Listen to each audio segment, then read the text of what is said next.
चाहिए, मुखिया गनौरी ईमानदार चाहिए। चोर न दलाल न बेईमान चाहिए, मुखिया गनौरी ईमानदार चाहिए। गनौरी यादव मत घबराना, गौरी शंकर यादव मत घबराना, गौरी शंकर यादव जिंदाबाद जिंदाबाद जिंदाबाद।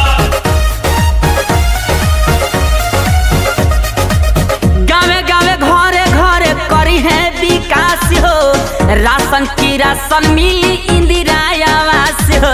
गनौरी यादव जिंदाबाद जिंदाबाद जिंदाबाद। गाँव गाँव घरे घरे करी है विकास हो, राशन की राशन मिली इंदिरा आवास हो।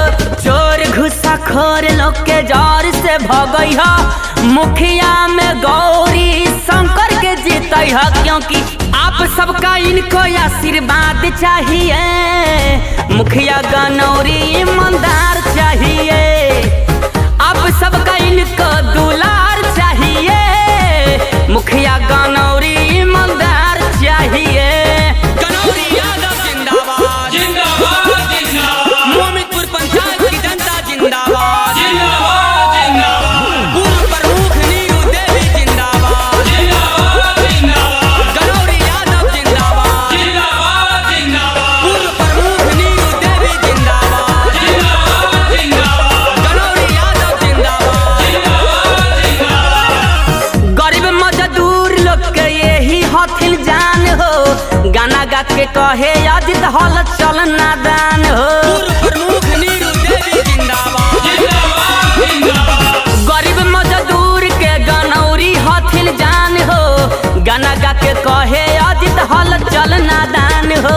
अचारा पसारी नीरू देवी जी कथिन, एहो जनता भैया अब की सोच में ना रथिन, क्योंकि चोर न दलाल न बेईमान चाहिए, मुखिया गनौरी ईमानदार चाहिए।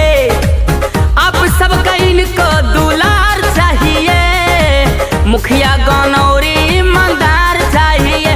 मोमिनपुर पंचायत को बचाना है, मुखिया नया बनाना है। सुनो चाचा चाची अब की झांसा में नया ना, क्योंकि चोर न दलाल न बेईमान चाहिए, मुखिया गनौरी ईमानदार चाहिए। चोर न